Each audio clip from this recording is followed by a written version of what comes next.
Well, women, and just everybody who supported me, our sparring partners, and it was just a great, amazing night. Leslie, you've been on the MVP cards, obviously, as Jake has pursued his career. What did you think of the improvements he made tonight and how he looked as opposed to the Tommy Fury fight? Well, definitely, he's learning on the job, and when I was training in Puerto Rico, I saw it in the gym. I saw how much he improved, and you saw it tonight. He went 10 rounds, so he's, I guess, a real fighter now. 10 rounds in his 8th fight. Let's just remember that. Yeah. No one else is doing that. All right, another question?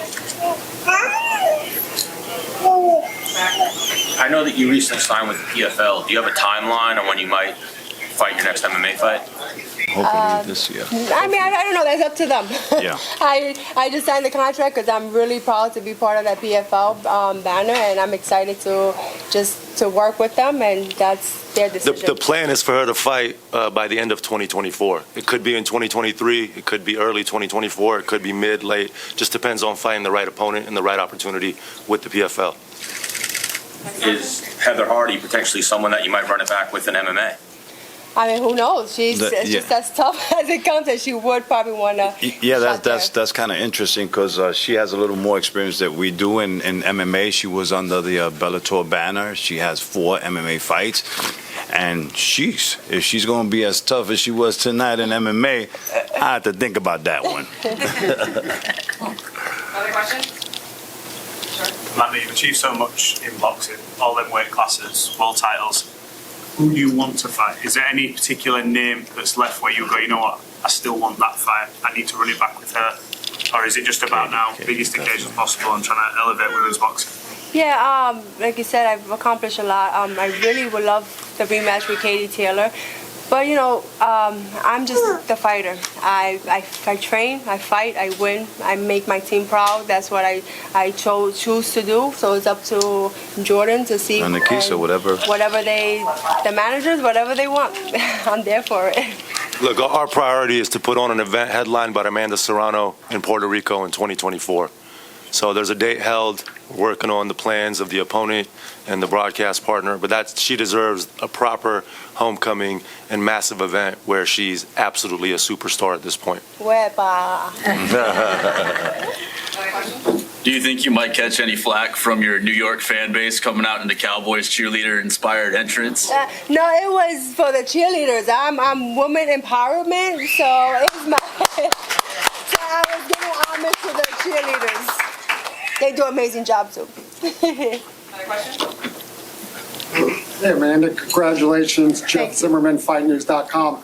Was Heather tougher this time around because you were pinpoint accurate from the opening bell, and she just kept coming, and you were trying to knock her out in the 10th round, but she lasted to the bell. Yeah, honestly, I think she was. She said she's with a new team now, so they had a little more confidence in her, and I guess it showed and it proved her in something in her. So she came out and she was a little more. And all things considered, we gave Heather 3 months.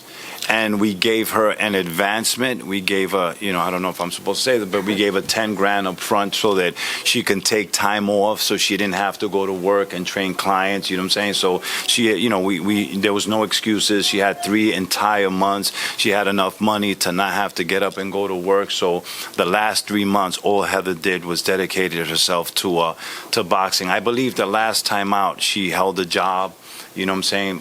Finances weren't as much as they are now. We were able to give her a bigger payday. You know what I'm saying?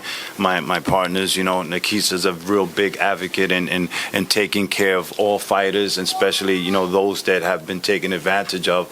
And he makes sure that, when you're fighting for MVP on any of these platforms, every fighter that comes over here makes more money than they have ever made in their life. And that's what we love about MVP. And, that's what they pride themselves in, and that's why even if they throw us out, we ain't going nowhere.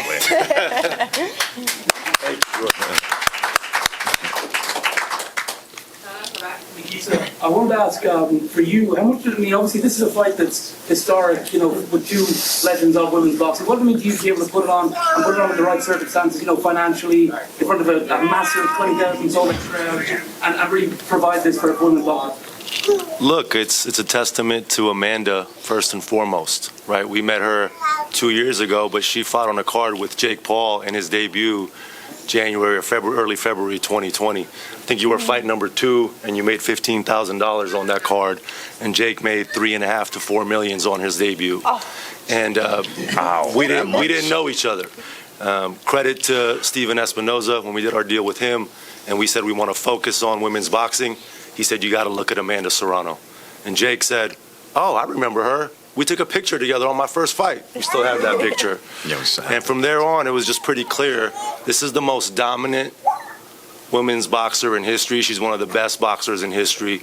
And she's going to go down as a legend, no matter what, whether we're involved or not. So very proud to be sitting next to her. It's the biggest accomplishment of my life. Thanks. Well, on that note, I just want to add one more thing. We have a little more time left in boxing. Who knows, year and a half, 2 years. But, this is it. We want to end our career with MVP. You know what I'm saying? So, after this, there's nothing else for Amanda Serrano. This is where we lay our heads and sleep here. This is where we at. Thank you, brother. Absolutely. Thank you, guys. Thank you, Amanda.